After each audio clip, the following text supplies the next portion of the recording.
राज्य मंत्रिमंडळाची आज बैठक। मुख्यमंत्र्यांच्या उपस्थितीत होणाऱ्या बैठकीत विविध मुद्द्यांवर होणार चर्चा।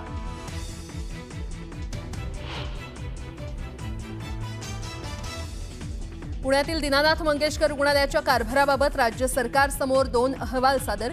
चौकशी समिती अहवालावर आजच्या कॅबिनेटमध्ये चर्चेची शक्यता।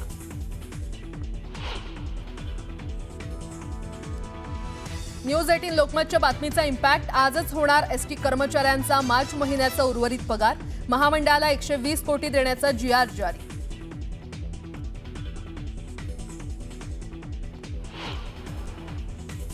पण आता मुंबई गोवा खूप अडचणी आल्या, पण तुम्ही काळजी करू नका।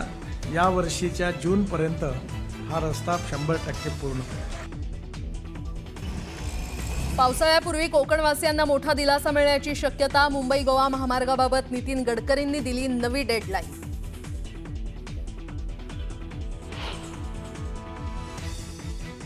निवडणुका आल्या की हिंदूंच्या घरावर हल्ले होतात। पश्चिम बंगालमधील हिंसक आंदोलनावरून नवनीत राणांचा ममता बॅनर्जींवर हल्लाबोल।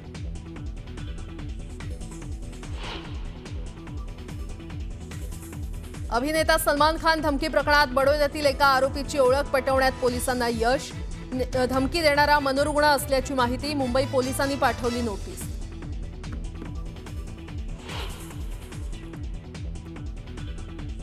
आणि सोलापूरच्या कुंभारीत बर्निंग बसचा थरार। एसटी बसला भीषण आग। चालकाच्या प्रसंगावधानतेमुळे बचावले प्रवासी।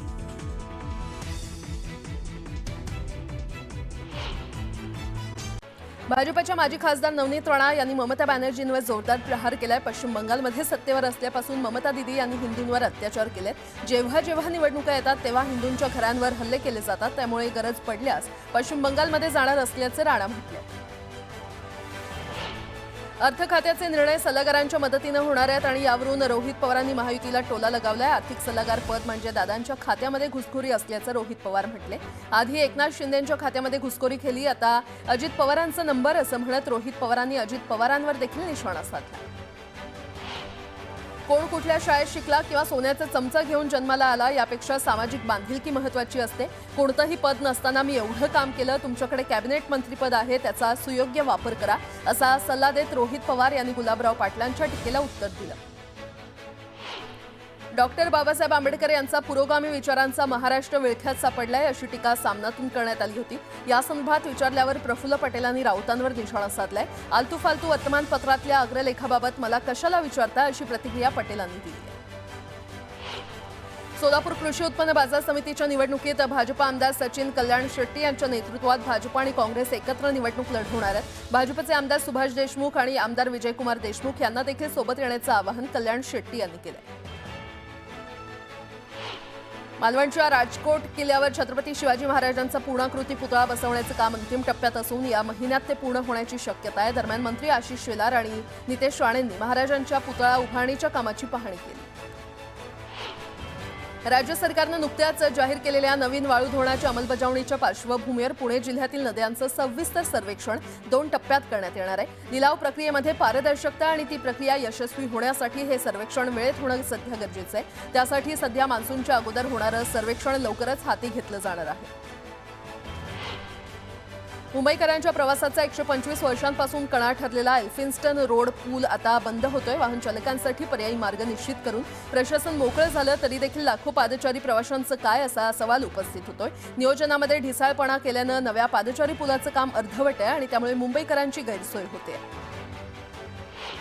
झोपडपट्टी मुक्त मुंबई करण्यासाठी झोपू प्राधिकरणाकडून खासगी विकासकांच्या माध्यमातून झोपडपट्टी पुनर्वसन योजना राबवल्या जात आहेत आणि या योजनांना आर्थिक बळ मिळावं, त्या वेगानं पूर्ण व्हाव्यात यासाठी महाराष्ट्र झोपडपट्टी क्षेत्र अधिनियमात बदल आणि सुधारणा करण्यात आली आहे। उन्हाळ्यात पाण्याची मागणी वाढलेली असताना पाणी बचत करणं देखील आवश्यक आहे। अतिपाणी वापरामुळे आवश्यक त्या ठिकाणी पाणी उपलब्ध होत नाही आणि त्यामुळे पुणे शहरातील मोठ्या सोसायट्यांना महापालिका पत्र लिहून पाण्याच्या काटकसरीनं वापर करण्याचं आवाहन करणार आहे। पुढील काही दिवसात हे पत्र सोसायट्यांना प्राप्त होणार आहे। तापमानवाढीमुळे अंगाची लाहीलाही होत आहे आणि त्यामुळे शरीराला थंडावा मिळावा म्हणून उन्हाळ्यात लिंबू सरबत आणि इतर थंड पेयांना मोठी मागणी आहे। त्यामुळे एकीकडे उन्हाचा पारा चढत असताना दुसरीकडे लिंबांच्या किमती वाढलेल्या आहेत। काही दिवसांपूर्वी 5 रुपयांना मिळणारं 3 लिंबू आता 5 रुपयांना 1 मिळतंय। केंद्रीय मंत्री नितीन गडकरी यांनी टोलबाबत मोठी घोषणा केली आहे. 15 दिवसात अशी पॉलिसी येईल की टोलबाबत कोणतीच तक्रार राहणार नाही, असं नितीन गडकरी म्हटले. सरकारकडून सवलतीपोटी मिळणारी रक्कम वेळेत मिळत नसल्यानं एसटी कर्मचाऱ्यांच्या वेतनासाठी महामंडळाला जुळवाजुळव करावी लागते, असं वरिष्ठ अधिकाऱ्यांनी सांगितलं. राज्य परिवहन महामंडळाच्या बस गाड्यांमधून दरमहा 15 ते 16 कोटी प्रवासी प्रवास करतात. त्यात सवलतीमध्ये प्रवास करणाऱ्या विशेषतः लाडक्या बहिणींची संख्या 5 कोटी आणि ज्येष्ठ नागरिकांची संख्या 2 कोटींपर्यंत आहे. मुंबईवर दहशतवादी हल्ल्याचा मास्टरमाइंड तहव्वूर राणाची एनआयए दररोज 8 ते 10 तास चौकशी करते. दहशतवादी हल्ल्यामागे कुणाचा हात होता, कट कसा रचला, कुठे रचला याची माहिती समोर यावी यासाठी सखोल चौकशी सुरू आहे. फेब्रुवारी 2025 मध्ये राज्यातील 29,29,641 बेरोजगार तरुणांनी नोकरीसाठी नोंदणी केली आहे. त्याची आकडेवारी केंद्रीय कामगार आणि रोजगार मंत्रालयाच्या नॅशनल करिअर सर्व्हिसनं नुकतीच जाहीर केली आहे. गेटवे ऑफ इंडिया येथील प्रवासी जलवाहतुकीचा ताण कमी करण्यासाठी रेडिओ क्लब अपोलो बंदर इथे नवीन प्रवासी धक्क्याचं काम सुरू आहे. मात्र त्याला सुरुवातीपासूनच कुलाबा वासियांनी विरोध केलाय. ही जेट्टी दुसरीकडे स्थलांतरित करावी अशी मागणी करण्यात येते आणि यालाच पाठिंबा देत मिलिंद देवरा यांनी देखील मुख्यमंत्र्यांना पत्र लिहिलंय. आता एक मोठी बातमी. गर्भवती ईश्वरी भिसे यांचा मृत्यू हा वैद्यकीय निष्काळजीपणामुळे झाला का, याबाबत ससूनच्या वैद्यकीय तज्ज्ञांच्या समितीची आज ससूनमध्ये बैठक पार पडणार आहे. या बैठकीत मृत्यू प्रकरणी कागदपत्रांची तपासणी केली जाणार आहे. ससूनची समिती आज गर्भवती महिला मृत्यू प्रकरणाचा तपास करणार आहे. तर तनिषा भिसे या तरुणीचा मृत्यू वैद्यकीय निष्काळजीपणामुळे झाला का याची ससूनच्या समितीकडून खरं तर चौकशी केली जाणार आहे. जिल्हा मेडिकल बोर्डची ससूनमध्ये आज महत्त्वाची बैठक होणार आहे. या रुग्णालयामध्ये मृत्यू प्रकरणी कागदपत्रांची पडताळणी केली जाणार आहे आणि समितीच्या निष्कर्षाचा अहवाल पुणे पोलिसांकडे सुपूर्द केला जाणार आहे. जर वैद्यकीय निष्काळजीपणा जाणवला तर पुणे पोलीस पुढील कारवाई करणार आहेत.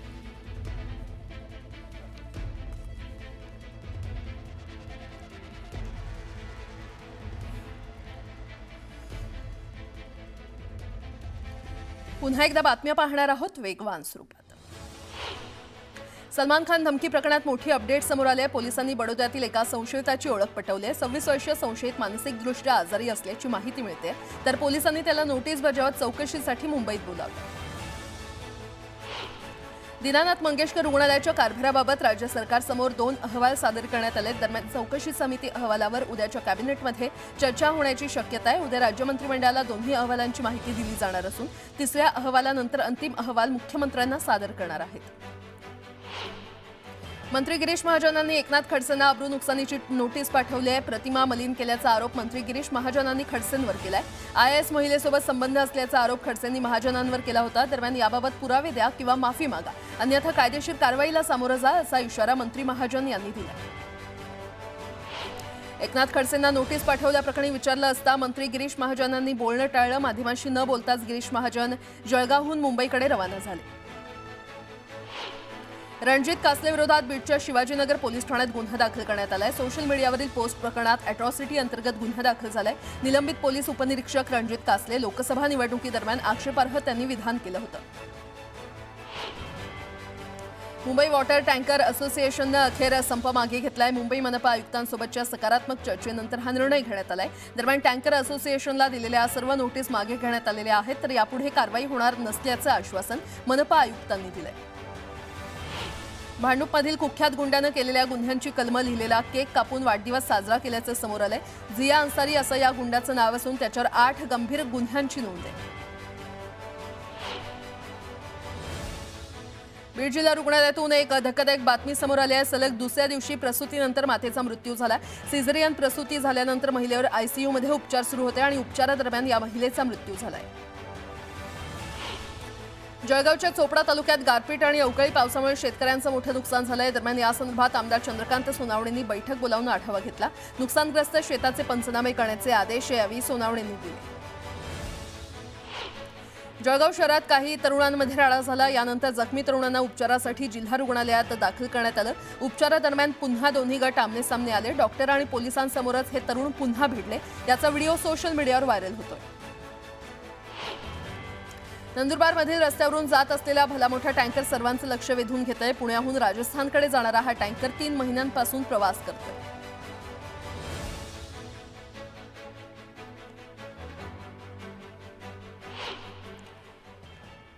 आता एक मोठी बातमी, मुंबई गोवा महामार्ग या जून अखेरपर्यंत पूर्ण होणार असं नितीन गडकरी यांनी म्हटलेलं आहे। मुंबई गोवा महामार्गासाठी केंद्रीय मंत्री नितीन गडकरी यांनी डेडलाईन दिली आहे। दादर इथल्या अमर हिंद मंडळाच्या 78व्या वसंत व्याख्यानमालेमध्ये केंद्रीय मंत्री नितीन गडकरी बोलत होते।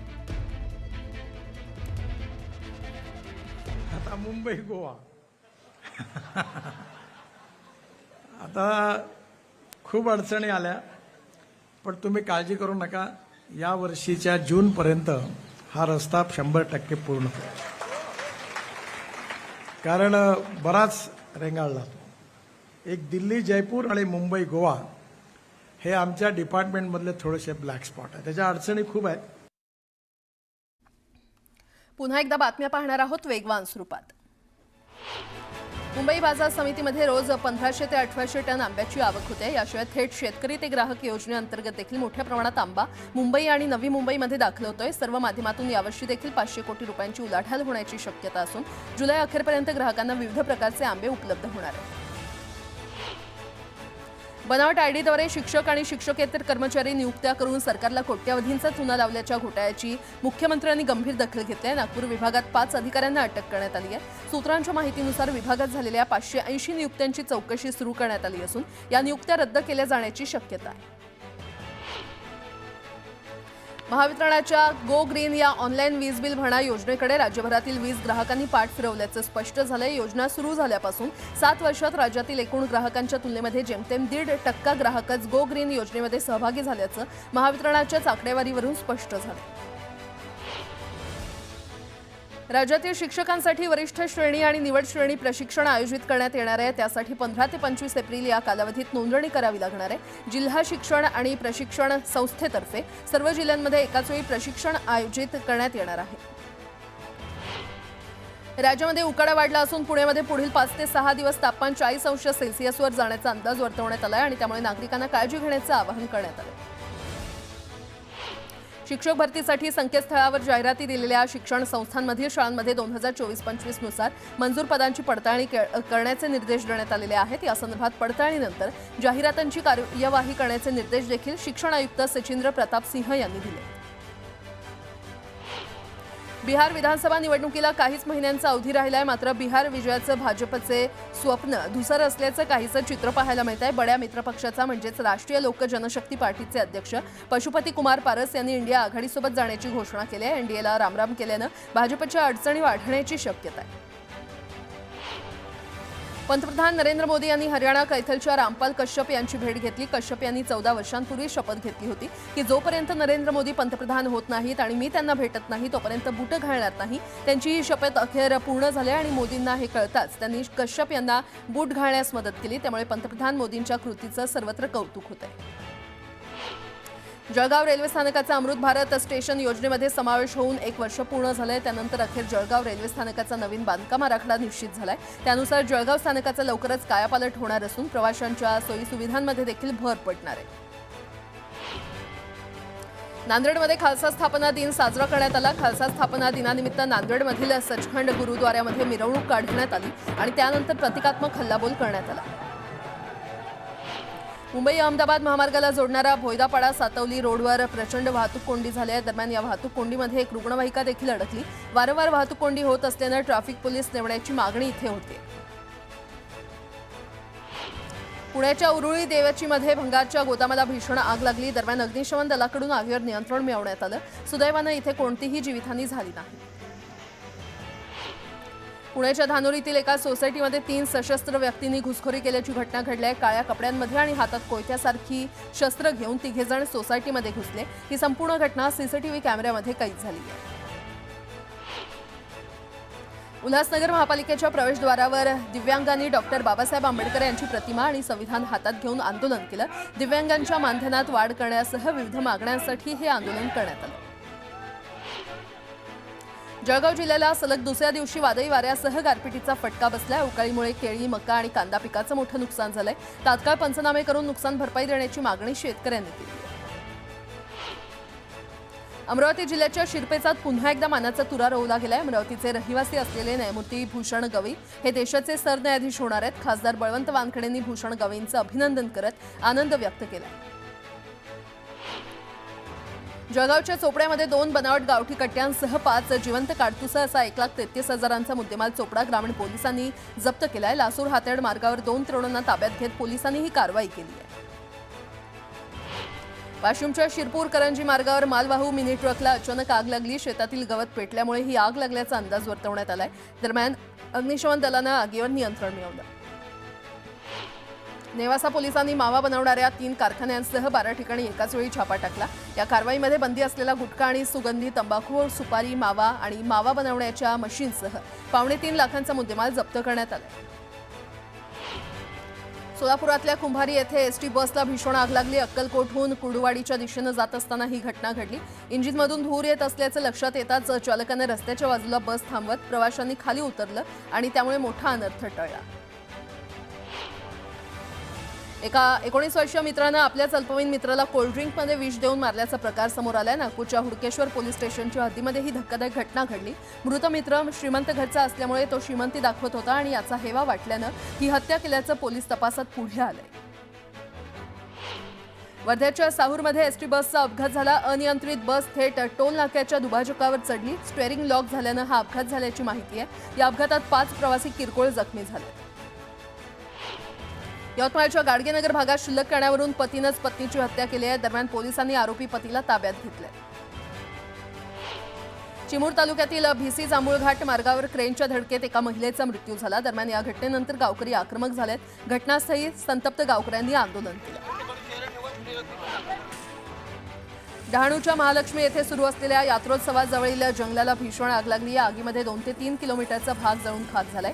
या आगीचं रूपांतर वणव्यामध्ये झालं असून वनसंपत्तीचं मोठ्या प्रमाणात नुकसान झालंय. अभिनेता सैफ अली खानवर हल्ला करणाऱ्या बांगलादेशी आरोपीला बनावट आधार कार्ड आणि पॅन कार्ड मिळवण्यासाठी 30,000 रुपये चोरायच्या उद्देशानं त्यानं सैफच्या घरी चोरी केली अशी माहिती मुंबई पोलिसांनी दाखल केलेल्या आरोपपत्रात दिली आहे. पिंपरी चिंचवड शहरात महापालिका आणि खासगी रुग्णालयामध्ये मागील 3 वर्षात 95,932 महिलांची प्रसूती झाली. त्यामध्ये 51 माता मृत्यू झाल्यात. त्यात 48 महापालिका हद्दीतील आहेत आणि पुणे जिल्ह्यासह राज्याच्या विविध भागातील रुग्ण महापालिकेच्या वायसीएमसह 8 रुग्णालयामध्ये उपचार घेण्यासाठी येतात. आर्थिक दुर्बल घटकासह सर्वसामान्य रुग्णांसाठी महापालिकेची रुग्णालये वरदान ठरत आहेत. मुंबई ते अहमदाबाद बुलेट ट्रेन प्रकल्पासाठी अत्यावश्यक असलेला 7वा 70 मीटर लांबीचा स्टील पूल गुजरातमधील वडोदरा इथे उभारण्यात आलाय. रेल्वे मार्गावर हा 674 मेट्रिक टन वजनाचा मेक इन इंडिया स्टील पूल उभारलाय. बुलेट ट्रेन मार्गावर आतापर्यंत 7 पूल उभे केले असून 10,000 मेट्रिक टनापेक्षा जास्त वजनाचे हे पूल आहेत.